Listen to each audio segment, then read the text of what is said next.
I still remember that morning vividly, the sunlight spilling across my apartment like it was highlighting a stage, the stage on which the biggest betrayal of my life was about to unfold.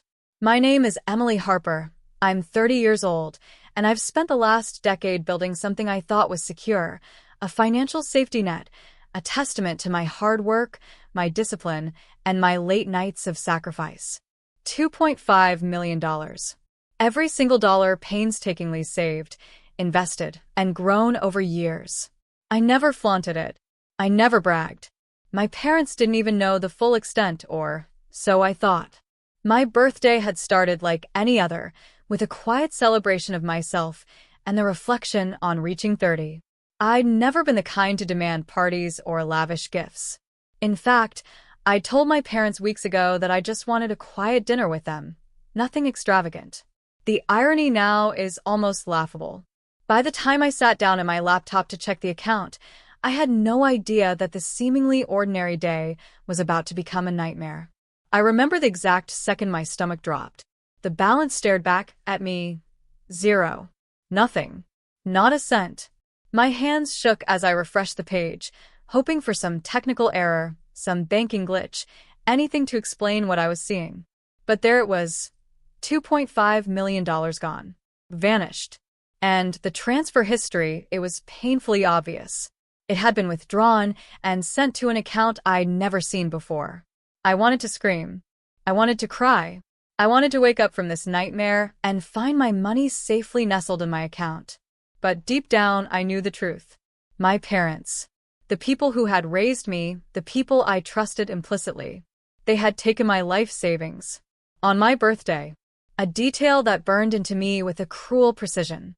My mother's soft voice and my father's hearty laugh now felt like distant echoes mocking me from the past. It's hard to explain the cocktail of emotions that hit me. Betrayal, disbelief, rage, sadness, and an almost dizzying sense of vulnerability. I had always believed in fairness, in love, in family. I had trusted them without question, even when there were little things that hinted at their tendencies, subtle manipulations, casual remarks about how I should spend more wisely, or let them help financially. I had brushed it off, thinking they genuinely cared. But now, I was faced with the stark reality that my trust had been exploited. I couldn't act rashly. That would only play into their hands. The instinct to lash out, to call them and accuse them, not at me, but I knew better. I had built this life on patience, strategy, and calculated decisions. And if there was anything I had learned, it's that revenge is most potent when it's precise, when it lands with undeniable clarity. I didn't want a petty argument. I wanted a reckoning that would leave no doubt about who was in control. I spent the next hour pacing my apartment, replaying every interaction I had with them over the last few months. The subtle comments, the curious questions about my financial choices, the veiled hints about helping me manage my assets. At first, they seemed harmless, even affectionate. But looking back, they were breadcrumbs, carefully laid, testing the waters, trying to measure just how much they could manipulate me without overt confrontation. I sat down at my desk, opened my laptop, and began drafting a plan. It had to be meticulous. It had to ensure that the tables were turned, that I was no longer the victim in this story. I needed evidence, documentation, and a strategy to make them see the consequences of underestimating me. I wanted them to feel the weight of their betrayal, to experience the realization that I was not someone to be trifled with. While I plotted, my mind wandered to the emotions tangled inside me. Anger was the loudest. Anger at their audacity, anger at the years I had worked to create a secure life, anger at the betrayal of trust. But alongside that anger, there was a simmering satisfaction at knowing that they had underestimated me. They thought my patience and quiet demeanor were weakness. They thought I wouldn't notice or wouldn't act. They thought they could take what they wanted, without repercussions. I remembered the countless nights I spent calculating investments, planning budgets, and making smart financial decisions while my peers partied and spent recklessly. I had done this for me, not for them. Yet they had felt entitled to it, as if my hard work was a resource they could dip into at will. The injustice of it fueled my resolve. If they thought they could walk away with my fortune, they were sorely mistaken. By the evening, I had mapped out my first moves. It wasn't about impulsive retaliation, it was about control. The first step was to understand exactly how they had accessed the funds, the account they had funneled it into, and any legal vulnerabilities they had exposed themselves to. I needed precision, not chaos. Precision would ensure that when the reckoning came, it would be undeniable. I took a deep breath and called my financial advisor, keeping my voice steady and neutral, careful not to reveal the storm of emotions inside me. I explained the situation and asked for a complete audit of all recent transactions, tracing the movement of funds. Every detail mattered. Every signature, every transfer, every timestamp could become a piece of leverage if I needed it. As I hung up, a wave of calm began to replace the initial shock. I realized that despite the betrayal, I was not powerless. I had the advantage of clarity, foresight, and strategy. While they had acted impulsively, driven by greed and entitlement, I could act methodically, ensuring the outcome was in my favor. I smiled faintly, almost imperceptibly, at the thought. The game had begun, and I was already several moves ahead. Later that night, I reflected on the duality of my emotions. There was the personal betrayal, yes, but also a professional lesson embedded in the experience. Trust is valuable, but so is vigilance. Love and family are sacred, but boundaries exist for a reason. They had crossed a line, one that could not be uncrossed, and the consequences of that would be made clear. I went to bed with my mind racing, drafting plans in my head, weighing options, and imagining the moment when I would finally confront them, not with screams or tears, but with calculated revelation. Tomorrow, I thought, everything would start moving, and when it did, I would watch them realize, too late, that they had underestimated me, the one they had raised yet tried to exploit. By the time I finally drifted off to sleep, I had made a silent promise to myself. I would reclaim what was mine, yes, but more importantly, I would teach them a lesson they wouldn't forget. Betrayal had lit a fire inside me, one fueled by years of discipline and resilience. And I intended to let that fire guide every move I made in the days to come. The morning after the discovery, I woke with a mix of determination and unease. The betrayal still stung, like a fresh wound, but anger had sharpened into focus. I had spent my 20s building that $2.5 million, every overtime shift, every disciplined investment, every long night of research and planning. And now my parents had waltzed in, claiming it like some entitlement. They didn't see me as their daughter. They saw my wealth as theirs to manipulate. I brewed a strong cup of coffee, the bitter aroma grounding me as I sat at my kitchen table, laptop open, sketching out a mental map of everything I needed to do. My financial advisor had promised to provide a complete transaction audit by noon, and I would use every ounce of data to plan my next moves. It wasn't enough to merely know where the money went. I needed to understand the method, the loopholes they exploited, and any vulnerabilities I could leverage. Precision, after all, would be my most potent weapon. But as the hours ticked by, I realized that this wasn't just about money. It was about power, control, and respect. My parents had believed they could manipulate me because I had always been the obedient child, the quiet one who deferred to their guidance. They underestimated my resilience, my intellect, and my willingness to act decisively when wronged. That underestimation was a critical mistake. By late morning, the audit arrived. I sat in my apartment, eyes scanning the details, each transaction a reminder of their audacity. Every dollar traced, every account linked, every timestamp documented. It was all there. And with it came the clarity I needed. I could confront them immediately, but that would be reactive. Impulse might satisfy a momentary desire for confrontation, but strategy would secure a permanent victory. I leaned back in my chair and considered my options. First, I would need to regain access to my funds. That meant legal steps, contractual leverage, and perhaps a bit of misdirection. I wanted them to believe they had the upper hand, that they had successfully taken something from me, while in reality, I was orchestrating a net that would ensnare them completely. The thought of their smug faces made a small, cold smile creep across my lips. The day passed in a blur of calls, emails, and document gathering. My apartment became a war room. Legal documents lay scattered across the table, laptop screens glowed with bank account histories, and my phone buzzed intermittently with messages from my advisor. Every detail mattered. The more I studied their moves, the more I realized how naive and overconfident they had been. They were so focused on taking what they believed they were owed that they left themselves exposed in ways that I could exploit. By evening, I felt the first stirrings of satisfaction. The trap I had envisioned was taking shape. I wouldn't confront them openly. That would alert them and give them a chance to cover their tracks. Instead, I would use their greed and arrogance against them. I drafted a careful, seemingly innocuous email, inviting them to a family financial meeting to discuss the future of my investments. It sounded ordinary, even conciliatory, but in reality, it was a lure. They would come, and everything I had planned would unfold with precision. As I set my laptop aside, I thought about the psychological toll of betrayal. I had loved these people. I had trusted them. And yet, their actions demonstrated a fundamental disregard for that bond. Betrayal isn't just about theft. It's about the violation of trust, the shattering of assumptions you hold about people you care for. I allowed myself a moment of sadness, a small acknowledgement of the hurt, before letting it go. Sadness had no place in my strategy. Anger, yes. Sadness, no.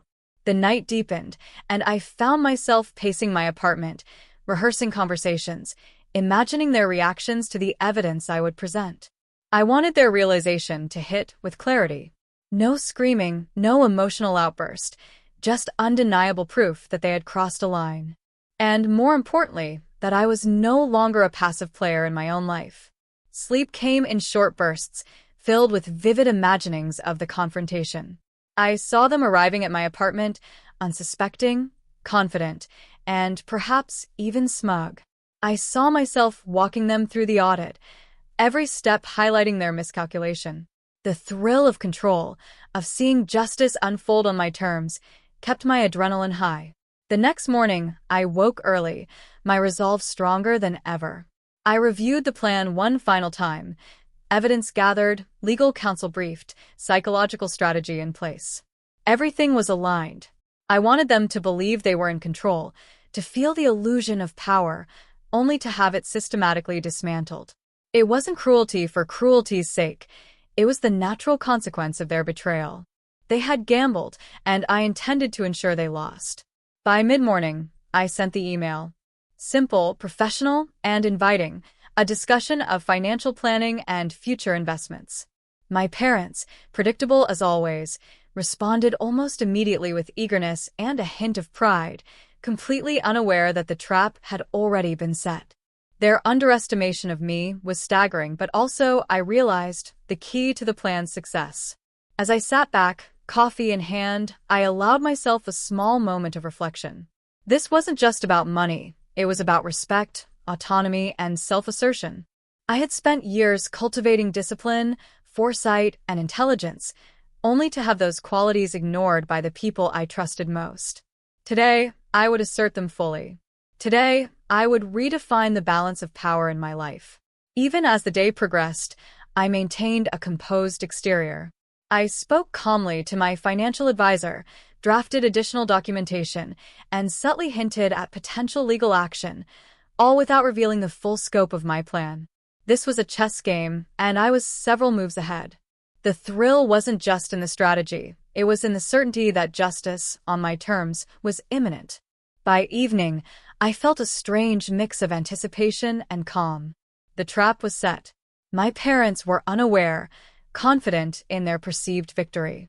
And yet, in the shadows of their arrogance, I had built a scenario in which their every move would lead them to the conclusion I wanted them to reach, that they had underestimated me and that betrayal carries consequences. I went to bed that night with a sense of empowerment I had never felt before. Betrayal had ignited a fire in me, and for the first time, I truly recognized the power of patience, strategy, and calculated action. I wasn't seeking revenge in the petty sense. I was reclaiming what was mine, asserting control, and ensuring that trust, once broken, would be respected moving forward. Sleep came easier than the night before, not because the betrayal had faded, it hadn't, but because I knew the next day, the first moves of the reckoning would unfold. I would see their expressions, feel the tension shift, and watch as the consequences of their audacity became undeniable. For the first time in years, I felt fully in command of my life, my resources, and my destiny. The next morning, I woke with a strange mixture of anticipation and calm.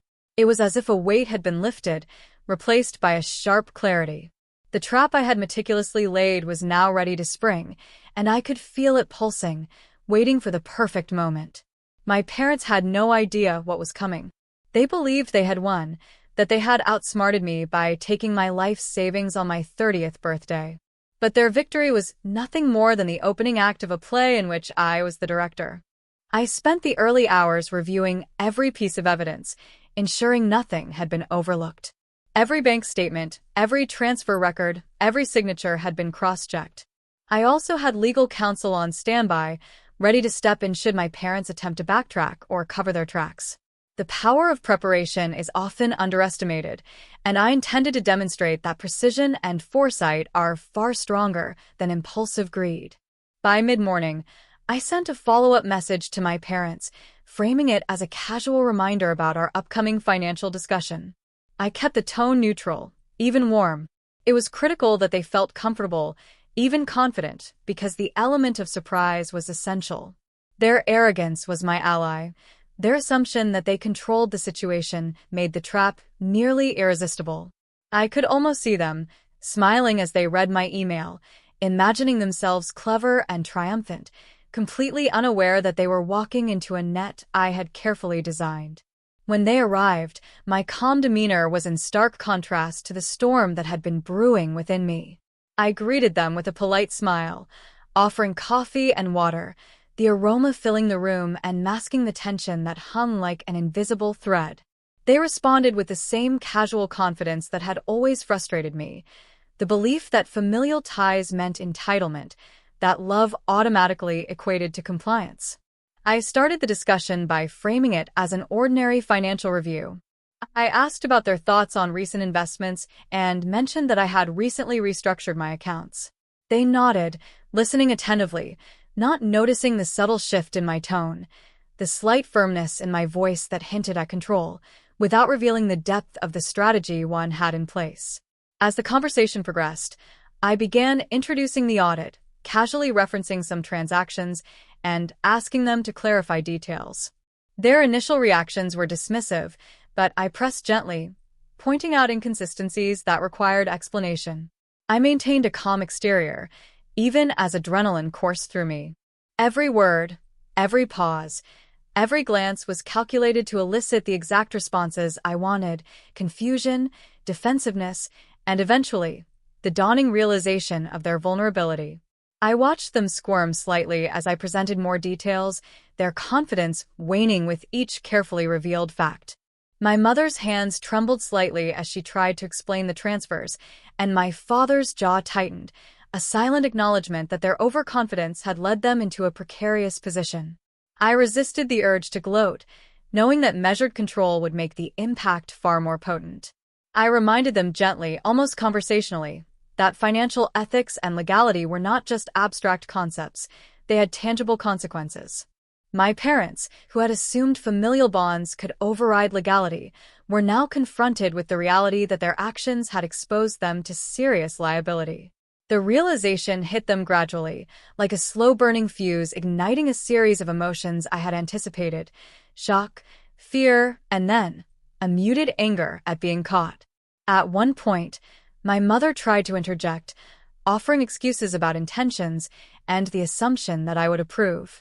I let her speak, listening attentively, nodding occasionally, before calmly countering with the factual evidence, meticulously documented, showing that no consent had ever been given. The look on her face shifted from defensiveness to disbelief, and I felt a deep sense of satisfaction, not from cruelty, but from seeing justice unfold. I noticed a subtle change in my father's posture, a slight slump in his shoulders, as if the weight of accountability was physically pressing down on him. They had underestimated me for years, assuming that obedience and trust were weaknesses. They had taken what they believed was mine without permission, and now they faced the consequences. It was a profound lesson in the danger of underestimating someone you claim to love. As the discussion continued, I introduced legal documentation, carefully explaining the rights and obligations that had been violated. My parents' initial confusion gave way to a hesitant acknowledgement of their mistakes. I remained composed, letting the impact sink in without interruption. The silence that followed was almost tangible, a quiet acknowledgement that the balance of power had irrevocably shifted. I also allowed myself a moment of reflection amidst the confrontation. This wasn't merely about reclaiming money. It was about reclaiming agency, asserting boundaries, and demonstrating that betrayal, no matter how close the relationship, carries consequences.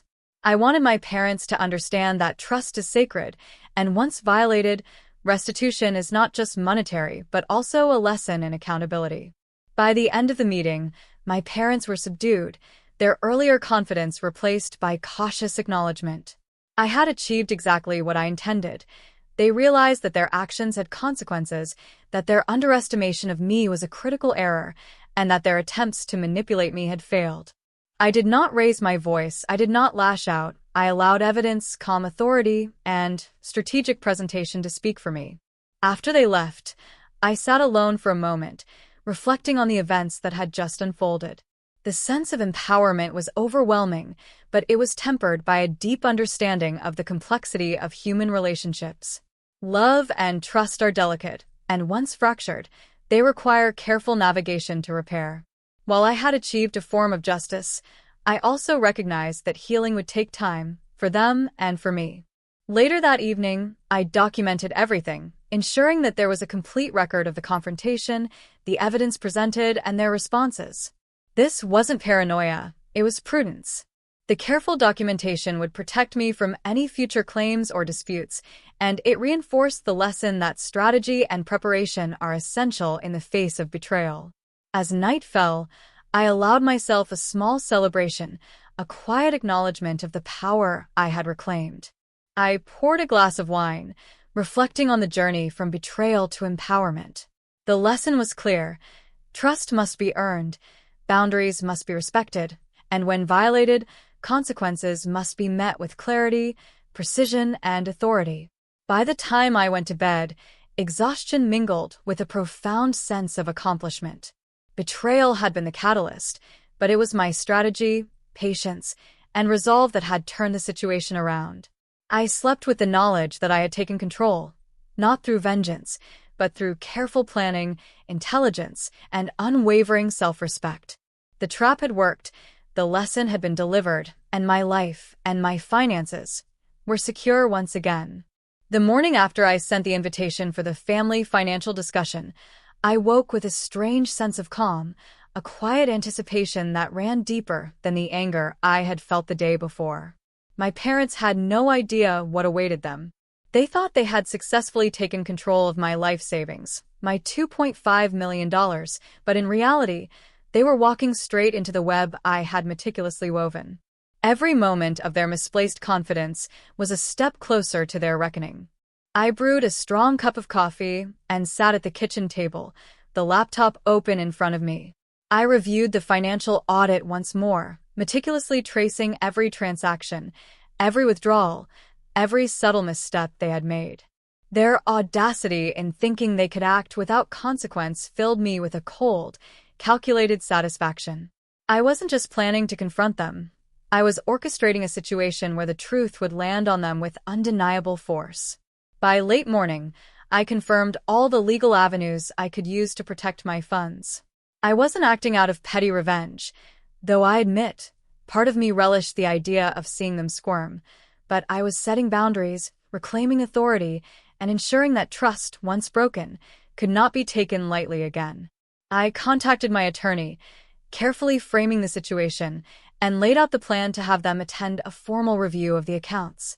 They would believe it was a routine conversation, but in reality, it was a carefully orchestrated trap. When the time came for them to arrive, I felt a surge of confidence. My parents walked in, self-assured, expecting gratitude or perhaps at least compliance, and I welcomed them with a polite smile. My mother clutched her purse a little too tightly, and my father's posture was rigid, yet there was a faint trace of arrogance. They believed they were in control, and that blind confidence was exactly what I needed. I led them to the living room, offering coffee and water as though nothing was amiss. The atmosphere seemed ordinary, casual, and yet beneath it, a taut thread of tension hummed. I began the conversation lightly, discussing recent financial trends and my investment strategy. They nodded and smiled, oblivious to the fact that each word I spoke was measured to lead them deeper into the narrative I had prepared. Gradually, I introduced the topic of recent transactions, carefully highlighting inconsistencies in tone that suggested curiosity rather than accusation. My parents, ever confident, explained each transfer in overly simplistic terms, assuming their justifications would suffice. I listened, nodding slowly, feigning consideration, as I mentally cataloged every misstep they revealed.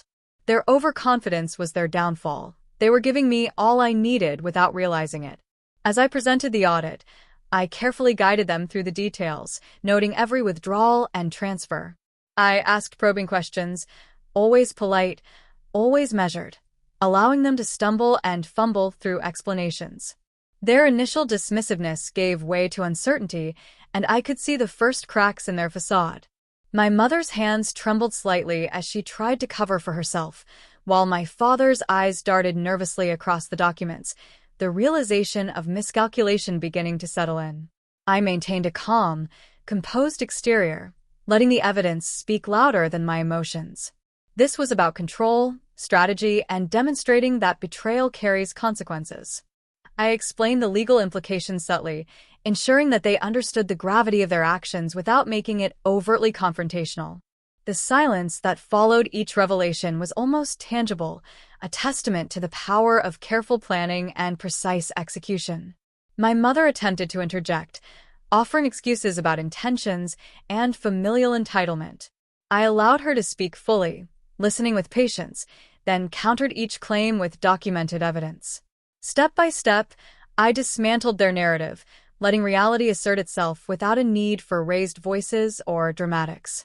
Their faces shifted from confidence to confusion, then to a reluctant acknowledgement of the truth. I watched carefully as my father's posture slackened, the earlier rigidity giving way to tension and discomfort. They had underestimated me for years, assuming that my compliance and obedience equated to weakness. That assumption had led them to overreach, and now they were confronted with the consequences. I allowed myself a quiet sense of satisfaction, recognizing that the power dynamics had shifted irrevocably. By the time the conversation concluded, my parents were subdued. Their earlier bravado had been replaced by hesitant acknowledgement and a subtle, almost unspoken understanding that their actions had been wrong. I had achieved exactly what I intended, a reclamation of authority, a demonstration of consequences, and a reaffirmation of self-respect. No shouting, no tears, no emotional outburst, just clarity, calm authority, and undeniable truth. After they left, I sat alone for a moment, reflecting on the events that had just transpired. The mix of emotions was complex: satisfaction, relief, and a subtle lingering sadness over the betrayal itself. Trust, once broken, is never easily restored. But I had acted decisively, reclaiming what was mine and asserting boundaries that could never again be violated without consequence. Later that evening, I documented every detail, from their arrival to the final acknowledgement of wrongdoing. Every document, every screenshot, every note was meticulously filed, ensuring that my position remained unassailable. This wasn't about paranoia. It was about prudence, about ensuring that the lessons learned in that room could not be ignored or undone. As night fell, I poured a glass of wine and reflected on the journey from betrayal to empowerment. The process had been taxing, but the outcome was a profound affirmation of personal strength and foresight. I had learned that strategy, patience, and precise execution are far more powerful than impulsive emotion. I had taken control, not for vengeance, but for justice, autonomy, and the restoration of balance. By the time I went to bed, exhaustion mingled with an undeniable sense of accomplishment. Betrayal had been a catalyst, but it was my intellect, my preparation, and my resolve that had turned the situation around. I slept knowing that I had reclaimed authority over my life and finances, and that the lessons from my parents had been delivered with quiet, undeniable force. The following morning, I awoke with a sense of focus I hadn't felt in years. After the confrontation the day before, my life had shifted in subtle but profound ways. The balance of power had changed. My parents, once so confident in their ability to manipulate and control, were now cautious, tentative, aware that the days of assuming entitlement were over. I, on the other hand, felt a sense of liberation, an invigorating clarity that comes when you've finally reclaimed control over something that was rightfully yours. I spent the early hours reviewing the aftermath of our confrontation, thinking strategically about the next steps. Though I had demonstrated authority and presented irrefutable evidence, I knew the situation required careful maintenance. Relationships are delicate, and while I had won the battle, the war of familial expectations and unresolved emotions was ongoing. I made a mental note to document every future interaction, not as an act of mistrust, but as a safeguard and reminder of boundaries that could no longer be crossed. Later that morning, I received a text from my mother. It was carefully worded, polite, and almost tentative, a sharp contrast to her usual tone. She was seeking guidance on how to rectify the situation and asked if we could discuss options for making amends. I read her words slowly, savoring the subtle shift in tone. For years, she had assumed control over my finances and my life, but now the power dynamics were inverted. I had the upper hand, and for the first time, I could shape the conversation on my own terms. When I responded, I kept my tone measured and controlled. I expressed my willingness to discuss options, but I also made it clear that accountability was non-negotiable. It wasn't about revenge or punishment, it was about asserting boundaries and ensuring that trust was rebuilt, if at all, on my terms. I wanted my parents to feel the weight of their actions, to understand that the days of entitlement were over, and that restitution was more than financial, it was moral and emotional. By midday, I scheduled a meeting with my father. He arrived punctually, carrying a briefcase that seemed heavier than usual, though the weight wasn't physical. It was the invisible burden of guilt and recognition of wrongdoing. His expression was guarded, a mixture of apprehension and a faint hope that perhaps the situation could be smoothed over without too much consequence. I welcomed him with the same polite demeanor, concealing the sense of control that had settled into my posture, like a second skin. The conversation began with small talk, as if testing the waters. I responded with calm attentiveness, then gradually steered the discussion toward the topic of restitution. I outlined the legal ramifications of their unauthorized withdrawals, presenting the documentation I had prepared in advance. Every chart, every bank record, every signed agreement was laid out clearly, leaving no room for denial or misinterpretation. My father's initial confidence waned as he realized that this was no ordinary discussion. This was a structured, controlled confrontation, and the evidence was irrefutable. I allowed him to speak, carefully listening as he attempted to rationalize their actions. He mentioned assumptions, familial obligations, and even affection, as though these could excuse the blatant breach of trust.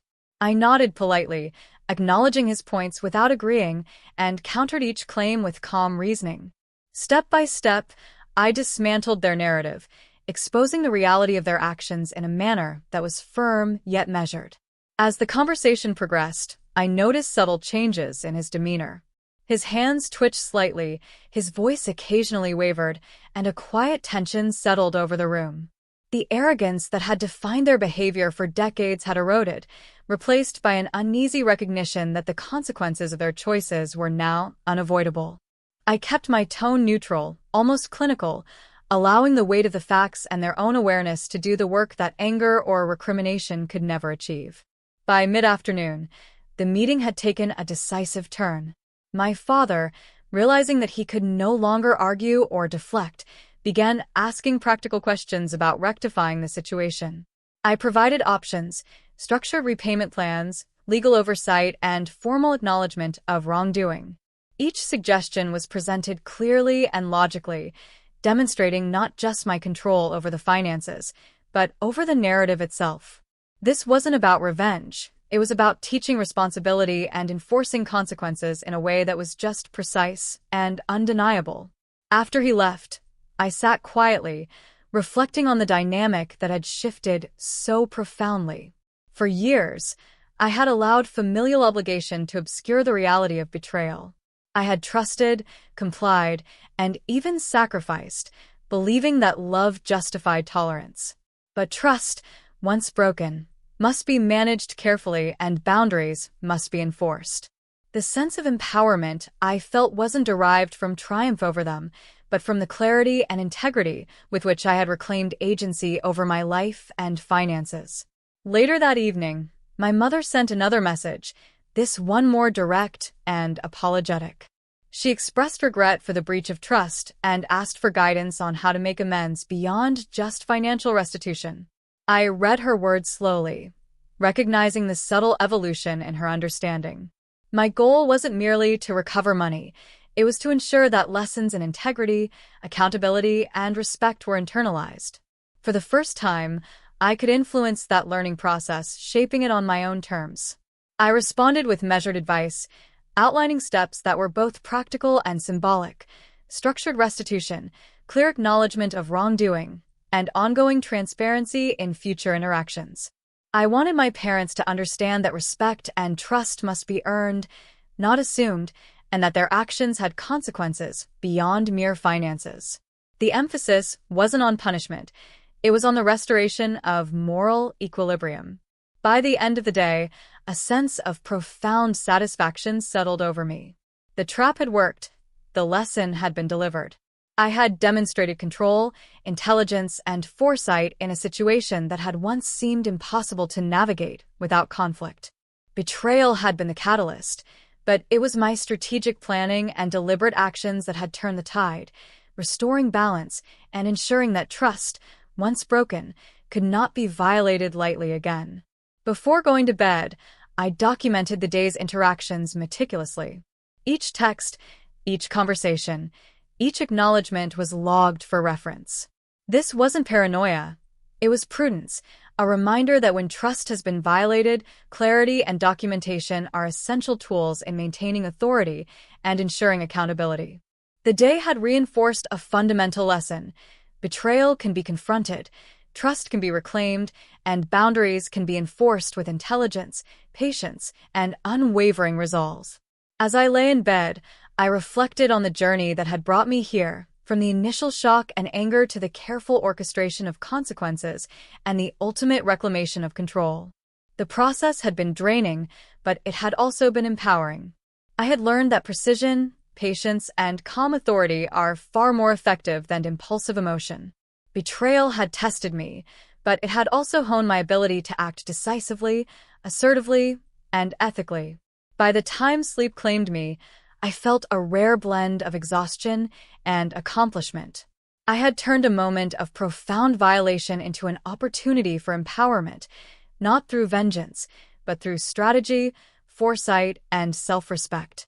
The events of the day had reshaped not only my relationship with my parents, but also my understanding of personal strength, accountability, and the delicate balance between love and justice. The morning after the second meeting with my father, I awoke with a sense of determination.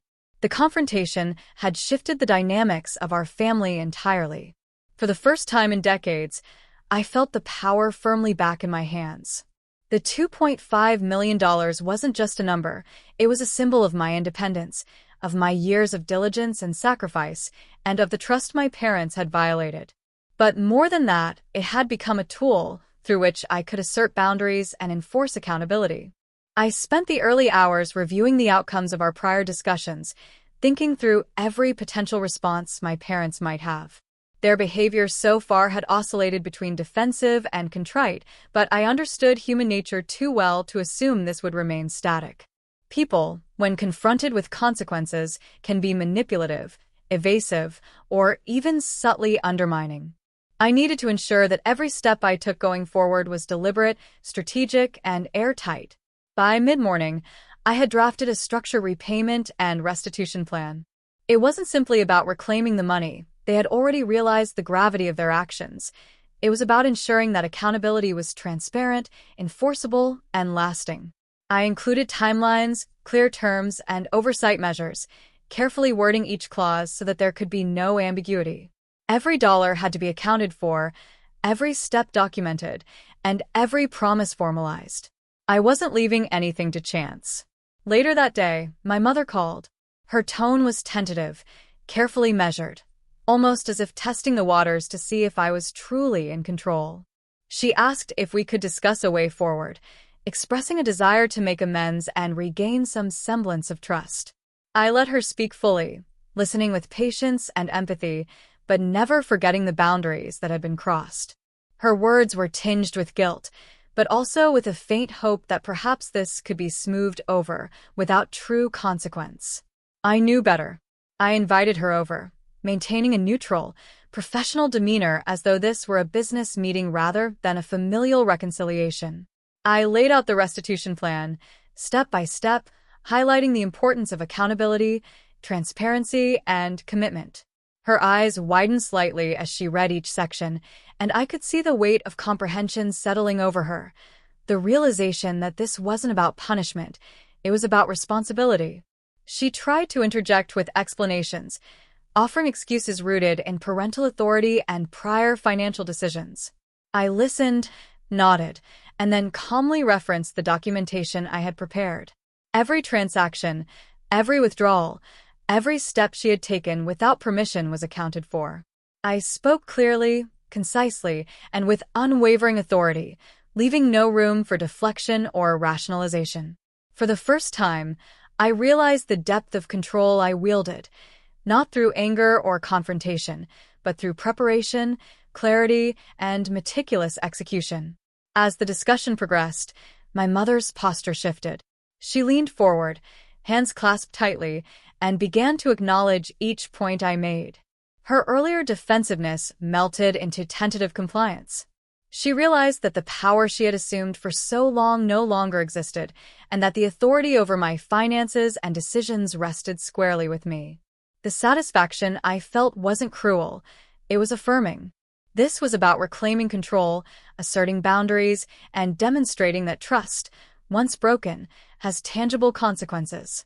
By late afternoon, we had agreed on specific actions she would take to rectify the situation.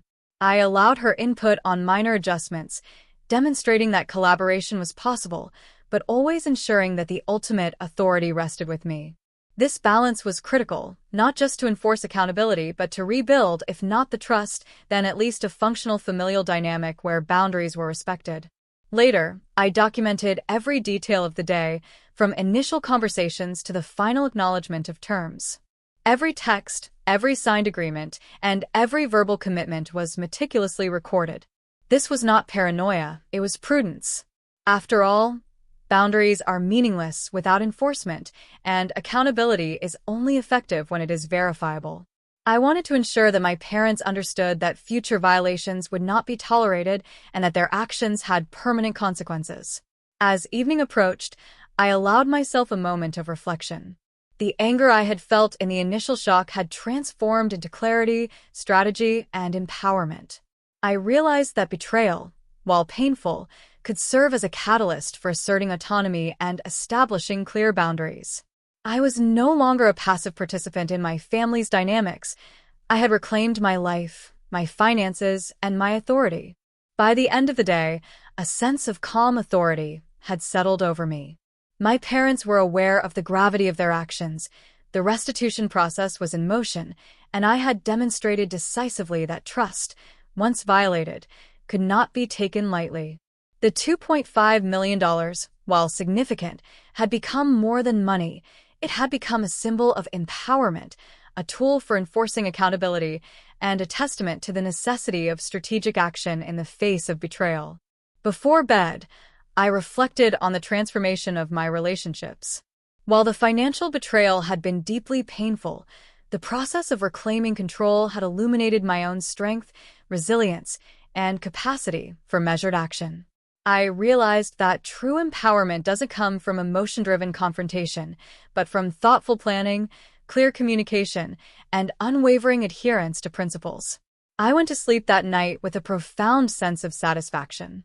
Betrayal had been the spark, but strategy, foresight, and disciplined action had delivered the resolution. My parents had learned lessons they would not forget, and I had reclaimed not just my finances, but my autonomy, my dignity, and my sense of self. The journey had been challenging, but the outcome was transformative, a powerful affirmation that, when confronted with betrayal, careful strategy, and unwavering resolve can restore balance and command respect. The morning after finalizing the restitution plan with my mother, I awoke with a sense of renewed focus.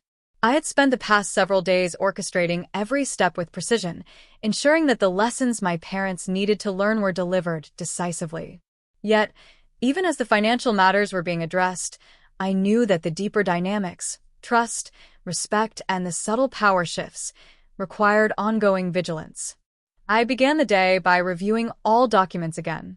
Every withdrawal, every account statement, and every correspondence was scrutinized. I wanted to ensure that no loophole existed, no ambiguity remained, and no opportunity for my parents to undermine the process. It was meticulous work, but it gave me a sense of control and clarity. I was no longer at the mercy of their impulsive decisions or misguided assumptions. The power had shifted entirely. Around mid-morning, my father called. His tone was cautious, measured, and for once, deferential. He acknowledged the terms we had agreed upon and inquired about the next steps for repayment and monitoring. It was a stark contrast to the arrogance and entitlement that had characterized our interactions for decades. I could hear the subtle weight of guilt and recognition in his voice, a testament to the undeniable authority I had established. I explained the oversight procedures I had put in place, emphasizing accountability and transparency. Each payment, each transfer, and each report would be carefully tracked, ensuring that restitution was complete and verifiable. I stressed that this process wasn't punitive, it was restorative, designed to ensure that boundaries were respected and that the trust they had violated could not be disregarded again. My father's voice wavered slightly as he responded, acknowledging the fairness of the approach and the necessity of compliance. After the call, I reflected on the intricate balance of emotions and strategy that had brought me to this point. Anger had been the initial catalyst, but it was strategy, patience, and methodical execution that had delivered results. I realized that empowerment doesn't come from reactionary measures. It comes from thoughtful planning, clear boundaries, and the courage to act decisively when betrayal occurs. Later that afternoon, my mother arrived to provide an update on her progress with the repayment plan. She brought documents, receipts, and a detailed outline of her compliance with the terms we had established. I listened attentively, reviewing each item meticulously.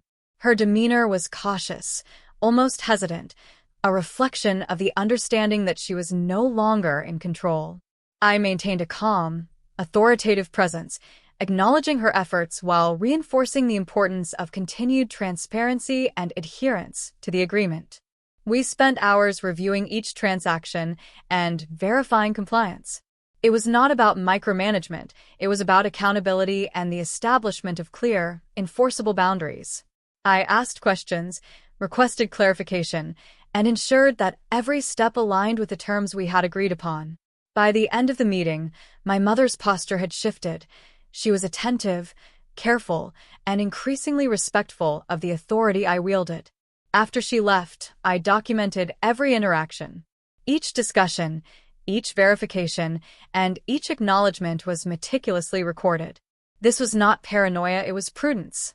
After all, when trust has been violated, diligence and documentation are essential tools for maintaining control and ensuring accountability.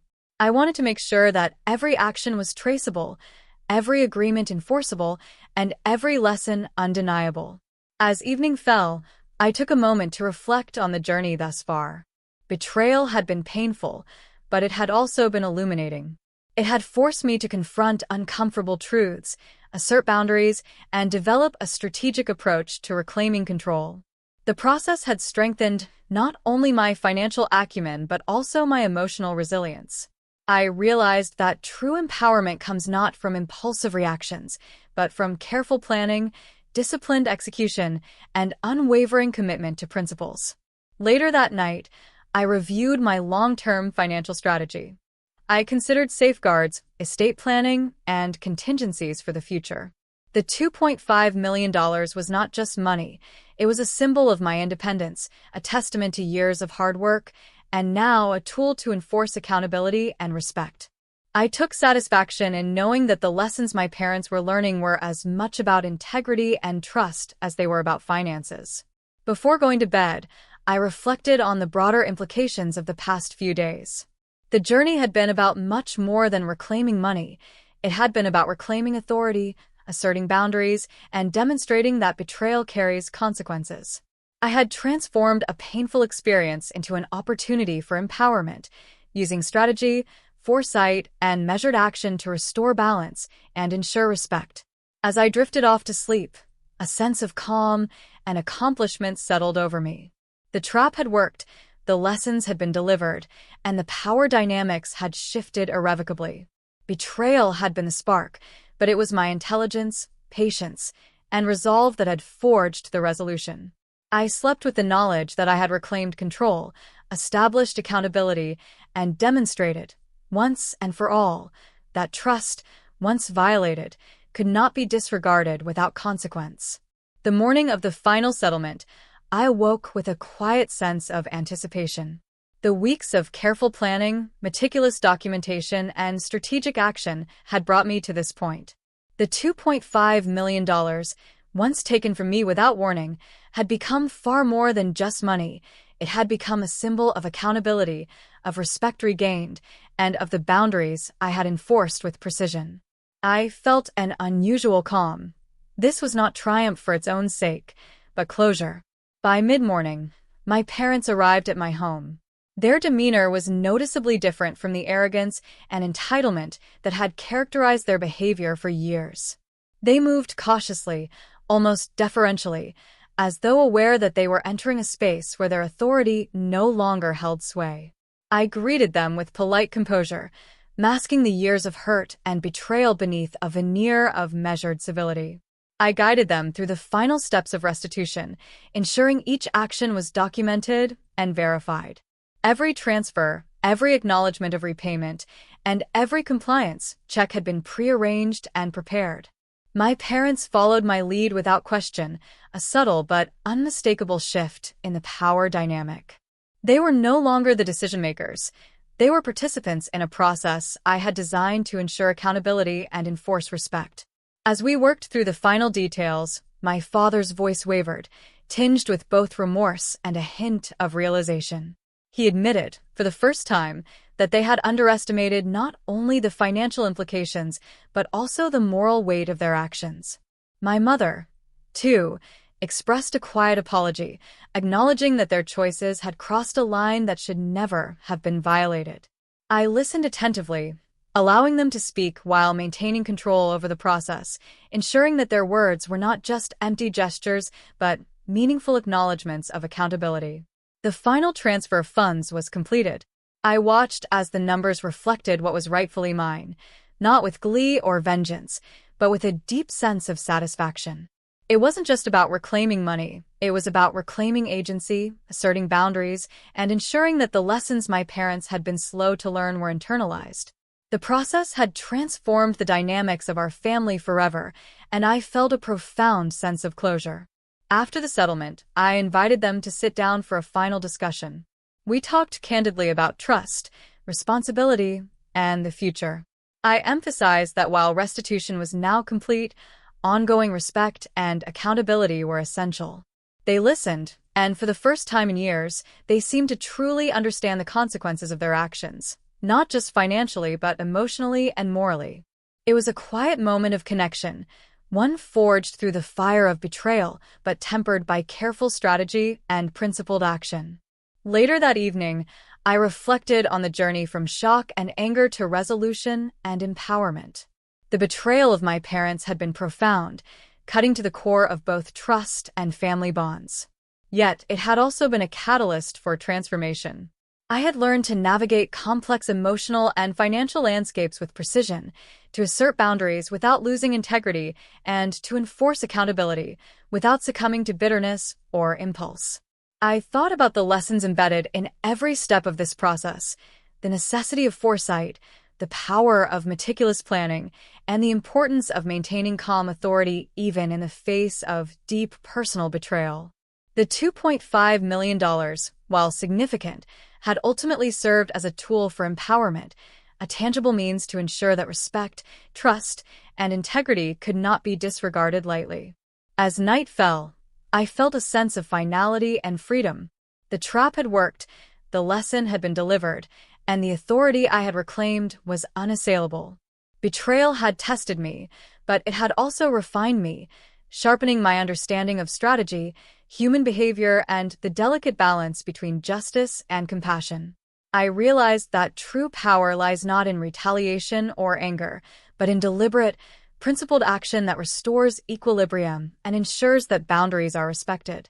I spent the last moments of the day documenting the final outcomes, ensuring that every interaction, every agreement, and every transfer was logged for future reference. This was not about mistrust. It was about prudence, a recognition that when trust has been violated, clarity and documentation are essential tools for maintaining control and ensuring accountability. Finally, as I turned off the lights and lay in bed, I felt a deep sense of accomplishment. The journey had been arduous, emotionally taxing, and at times overwhelming, but the result was transformative. I had reclaimed not only my finances, but also my autonomy, my dignity, and my authority. My parents had learned lessons they would not forget, and I had proven to myself that even in the face of betrayal, careful strategy, unwavering resolve, and principled action can restore balance and command respect. In that quiet moment before sleep, I understood something fundamental. Betrayal can wound deeply, but it also offers an opportunity for growth, empowerment, and the assertion of personal boundaries. The $2.5 million was more than a financial asset. It was a symbol of resilience, a testament to the power of preparation, and a reminder that when principles are upheld with intelligence and foresight, justice can be delivered without compromise. With that realization, I closed my eyes, knowing that I had turned a painful betrayal into a profound affirmation of strength, strategy, and self-respect. The trap had been set, the lesson delivered, and the balance restored.